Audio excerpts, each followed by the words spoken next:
Hey guys, I'm gonna do a submarine tutorial. This is just the beginning of one of the submarines I was trying out, but here we go.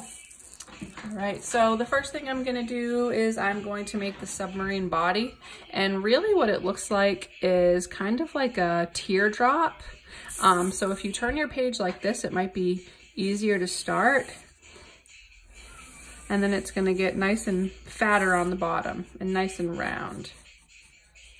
Okay, so we'll start with that, and then we'll kind of bring it in.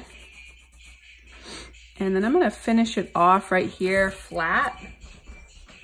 And I'm going to make a propeller coming out of it. So just a couple lines here and here, and then a big one propeller and another propeller here. And that'll propel the submarine, maybe a third propeller here. Okay, so now we have the submarine. A couple things I think we should add is a little bump out for the hatch, which is where the people can get in and out when it's above ground. So I'm gonna make the bump out, and then I'm gonna go in and erase the line where it intersects. On the bump out for the hatch, I'm gonna do a window, which I'm going to do a circle and then another circle inside of it. And I'll do some bolts around the hatch just to make it look like it's bolted in. The submarine will be made out of metal, so they'd be using bolts. I'm then gonna do a little telescope. And there we go. And that can be so the people can look in and out. If you want to, you can put some more windows on the side of the submarine, and you can put bolts on those as well. So just a circle within a circle, and then bolts all around.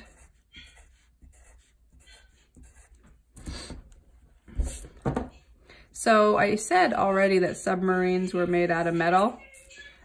So what I can do if I want to add more details is just kind of draw where the sheets of metal would be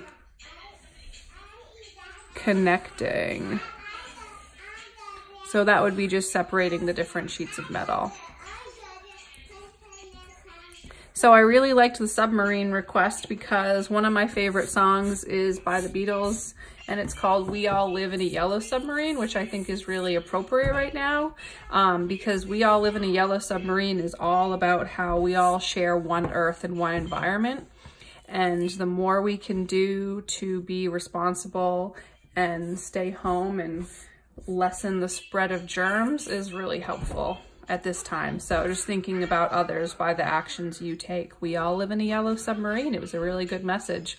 Another thing you can do to add more details is you could put like maybe a little guy with a sailor hat kind of looking out the window, maybe waving, 1, 2, 3, 4, 5 fingers, maybe waving. Maybe there could be like a really big octopus kind of like peeking out behind the submarine, and or like kind of like attaching onto it.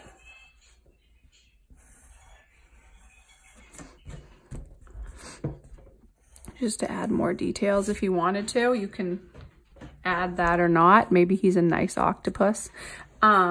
Maybe some fish in the background. So I think about the whole composition, and I think about where I want to put my fish, where there's too much free space. So I feel like there's like too much free space here, here, and here.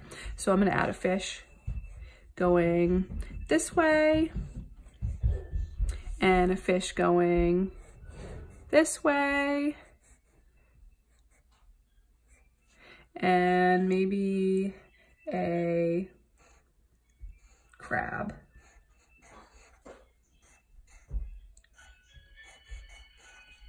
One, two, three. 1, 2, 3. Big smile. Boom, boom, boom, boom. Maybe some air bubbles. You could add a mermaid if you wanted to. You could really add anything you wanted to from here. My favorite way, I think I've said this on one of my other videos, but my favorite thing to do is once I'm done, is to go and trace it with a Sharpie marker. That just kind of like makes it look more like an illustration. And then once I'm done tracing with the Sharpie marker, I can go in and erase the pencil lines that are underneath and just kind of clean up the pencil lines.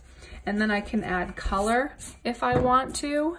And that just kind of gives you more of a finished product. What the Sharpie marker really does is makes your drawing pop.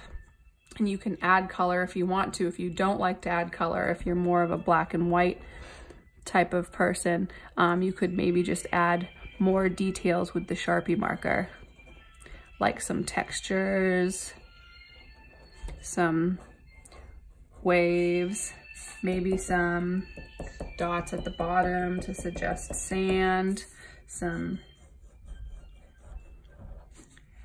coral or seashells, whatever you want, some sand dollars, completely up to you. If you do this tutorial, please send me your projects because I love getting pictures of what your finished projects come out like. And I will start sharing some of those finished projects on my Instagram page because I think it's fun for other people to see how other people are doing the projects as well. All right, I hope you enjoyed this tutorial. Thank you.